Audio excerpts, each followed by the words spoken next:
diagnosis is just a label, but when you look at a pattern of illness and you can treat the whole pattern, because the body doesn't read, the body doesn't say, oh, I have mono, oh, I have flu. The body says, hey, I can't breathe, I've got body aches, I've got a headache, I've got this. You treat the whole pattern. You're watching the Spotlight Network. Starring Hollywood's newsman, Logan Crawford. Investigators, they now believe a single member. He works with TV and film legends.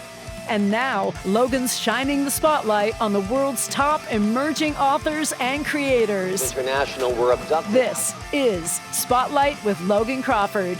Streaming on Roku, Apple TV, and Amazon Fire TV. What if medicine worked best when common sense, science, and a parent's instinct were all brought into the same room together?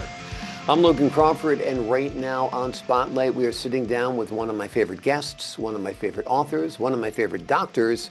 Her name is Cornelia Franz, MD, and she has penned a book you're going to want to have on your shelf. It is called Common Sense Pediatrics, Combining Alternative and Traditional Medicine in Everyday Practice, 3rd edition. This is a conversation about empowering parents, rethinking everyday healthcare, and combining traditional and non-traditional approaches to help children live healthier lives.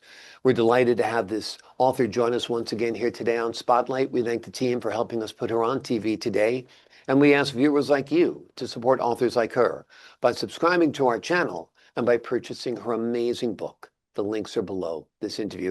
Doctor, welcome back to the show. Great to have you on again. Thanks, nice to be back. Great to have you here. Talk to us a little bit about Common Sense Pediatrics. Give the folks at home an overview of what they'll find in the book. Wow, well, you'll find a lot, okay? The book is in its 3rd edition. It started out as 200 pages, it's now 700. What you will find is like the first third of the book are all about well visits from birth to 18 with instructions, what your child is doing, what they will be doing next time, with practical common sense and even books as references, okay? Yep. Then there's a section on 103 diseases that we treat non-traditionally. Well, we treat a lot of things, but 103 specifically. There's another whole section on homeopathy for parents so that you can begin to understand the principles and the practice and have very specific information on how to treat them non-traditionally. Then there's a section on Chinese medicine. So it's a very, very useful resource built on decades of practice, and it is meant to empower parents, because one of the worst feelings that you have as a parent is feeling helpless when you don't know what to do. So I wanted to put everything, well, a lot of what I know into common sense and a useful resource for parents, families, and anybody who wants to use the book. Yeah. Traditional medicine or Western medicine seems to focus mostly on illness and not enough on wellness. Do you find that to be the case as well? Yes. It compartmentalizes things. You know, we have specialists for everything. What happened to me as I got into it when our first child got sick and wasn't getting well, doing all the things I knew. So I saw a homeopath, gave me a sugar pellet, and it healed him. And then I went back to school to learn, because you cannot separate the person from their environment. And when we compartmentalize and treat just this or just that, we're not restoring and healing the whole person, which is really what health, welfare, health, wealth, medicine, all of it is about. Yeah, exactly. The art of medicine in many ways has been lost in the West. It's like this kind of routine medicine, that one size fits all approach. And people do have different needs nutritionally, physically, mentally, and so forth. And I think your book addresses that, and I think it's important. What are some of the non-traditional methods, treatments, or medicines that you advocate for in the book? I know there's many, but what are some of the important ones, would you say, or the most important ones? Well, it's really you can never say what's most important because it's what is needed at that moment, at that time for that patient. One of the biggest elements is just listening. And really, because parents come in and it's like, what is really bothering you? Your child has a runny nose. What's really going on? And listening to what the fears and concerns are to help empower. We use a lot of homeopathy, the little sugar pellets that are natural products diluted down till there's no molecular substance left. So they're completely safe. And that's based on symptoms. So you come in, your child, well, it could be you, you come in, you got an earache, you're weepy, whiny, clingy, pitiful, drama. We have a specific remedy that we use for that. We use Chinese herbaceuticals in conjunction with another practitioner we work with, because Chinese herbaceuticals, which are liquid tinctures, they help deal with patterns of illness. Because diagnosis is just a label, but when you look at a pattern of illness and you can treat the whole pattern, because the body doesn't read, the body doesn't say, oh, I have mono, oh, I have flu. The body says, hey, I can't breathe, I've got body aches, I've got a headache, I've got this. You treat the whole pattern. And I know it's a lot to take in because it's not what people do, but it works. I only tell people things that work, and they've been working for 40 years. How important is nutrition? Nutrition, oh, that's another whole interview. But eating the correct foods is important because food is energy. And when you eat the right foods, and a lot of what we hear, whole grain, fresh fruits, vegetables, it's all true, right? Because it provides the proper energy. And that's what we need to heal. So my whole journey has been a little bit different from the way I came out of med school, but it all makes more sense, which is why I call the book Common Sense. Common things are common. This is why we don't want people Googling at 2 a.m. because, in med school, they teach you, if you hear hoofbeats, think horses, not zebras. But today, with all the information, people go hunting for zebras, and I go, it's a horse, okay? Yeah. Let's just deal with it. And when you nurture the immune system can deal with almost anything. Right. Exactly. And that the foundation of that, I would think, is proper nutrition. Proper nutrition, proper water intake, proper sleep, learning how to not get stressed, or if you are, how to respond to it differently than the way we all seem to naturally. Yeah, exactly. Exactly. So it's a lot of retraining, but it's worth it. Yeah. Absolutely. Talk to us about finding a physician or practice that fits your family.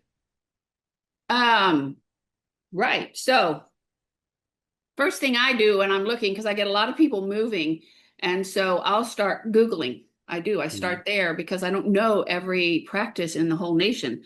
And so you look for what you're looking for, holistic, integrative.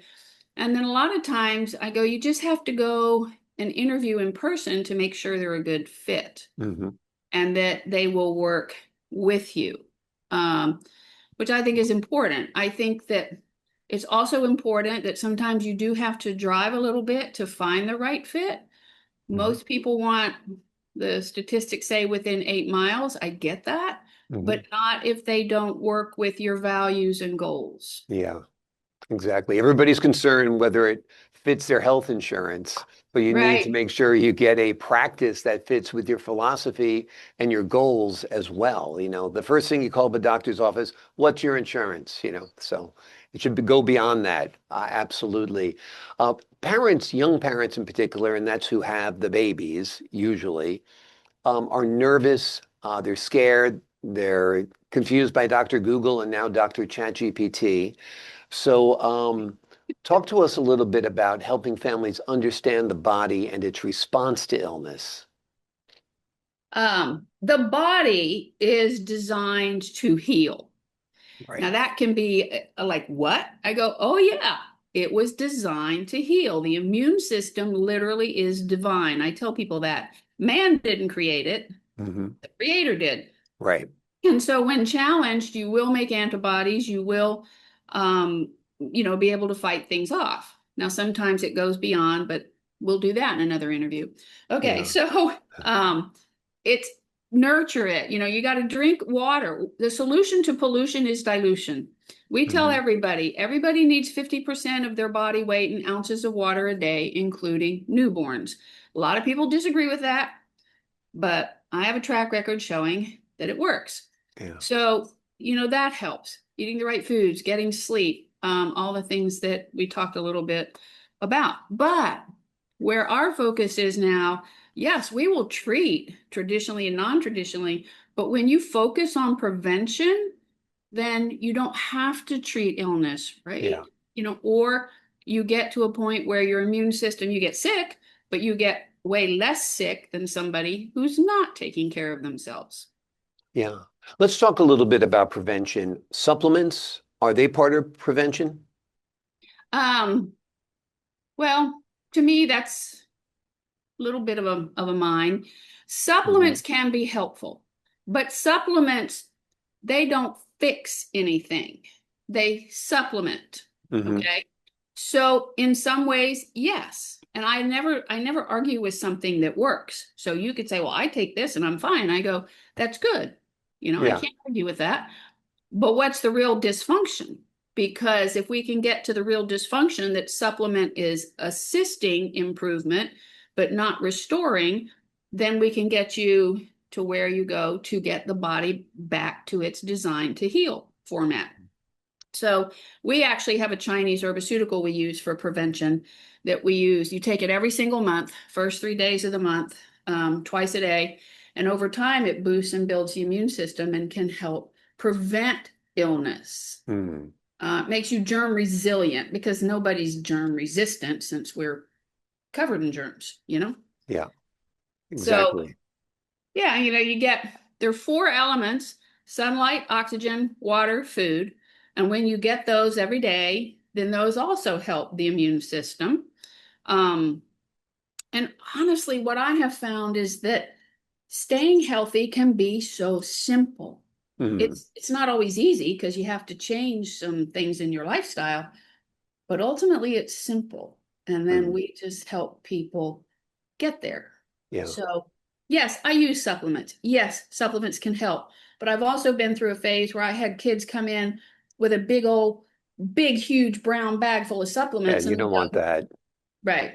Yeah. And I go, that's not living. Yeah, because they're like, this is 2000% the RDA. Well, that Right. must be great. No, that might be poison and toxic, so I'm on your side. I take a normal multivitamin every day, and that's it, just to hedge my bets in case my diet isn't exactly what it should be. Let's talk a little bit about sunshine. It's been vilified. I mean, you Right. see kids slathered in SPF, 1000, so they don't get any sun. But you do need some sunshine, right? Yes, sunshine is still the number one thing that triggers the production of vitamin D. Hmm. So, yes, sunscreen is still important if you're going to be out all day. No, you don't want to get burned, but everybody needs 15 to 20 minutes of sunshine a day. The ideal time for that is actually the first hour after sunrise and the hour before sunset. Now, Mm, that doesn't necessarily mean stay indoors, but if you're going to be out at the peak times, I go, okay, so even between 12 and 3, when it's blistering hot, 10 minutes will do yeah, it. You don't have to get burned. So it continues to go back to common sense, moderation, and pay attention to what you're doing. Yes, you go yeah, to the beach on a cloudy day and you want to surf right there in the little, I forget what they call those, the skateboards or something. You need sunscreen yeah, because you will burn through the clouds because of the extended time outdoors. right. Exactly. So you don't want to get burned, but you do want to get your healthy dose of sunshine. And first hour, last hour are the best because the UV rays aren't that strong at that time. And I think that's great advice. So many doctors are throw shade and are skeptical of alternative methods, medicine, of homeopathic medicine, of Eastern medicine, and that has kind of caught on to skeptical parents too. What's your message to those skeptical physicians and the skeptical parents? Oh, I was one. Hmm. Okay. And then I had what I call a conversion experience with our child. And I found out that these things work, that the Chinese medicine has been around for 6,000 years. Hmm. Modern medicine's been around for 200, okay, maybe 250 at this point. What do you think has a better track record, 6,000 or 200? Right. Okay.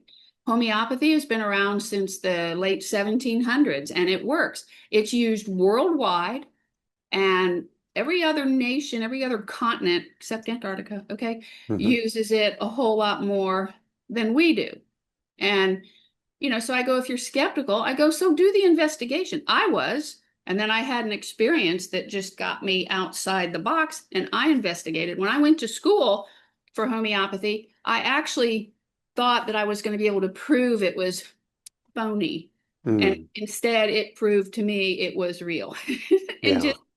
just, things that are consistent and reproducible, those are the scientific words. And these things are. The homeopathy we use is, the herbaceutical medicine that we use is consistent and reproducible. Wonderful, wonderful. Before we leave you today, let me ask you this. What do you hope this third edition offers a new generation of parents? Hope, facts, and a great resource that keeps you empowered, informed, confident, and it has enough do-it-yourself stuff to get you started. And if it's not working, see your physician. Absolutely. Great advice. And this is a great book. You're going to want it on your shelf, folks, not only for your children, but for you, because there's a lot in there for you as well. But of course, for the kids at home. The name of the book is Common Sense Pediatrics, Combining Alternative and Traditional Medicine in Everyday Practice, third edition. It is written by S. Cornelia Franz, MD. It is a guide designed to help parents better understand their children's health, minor illnesses, and the body's response to illness, while exploring how traditional and non-traditional medicine can work together in everyday pediatric care. Doctor, thank you so much for joining me here today.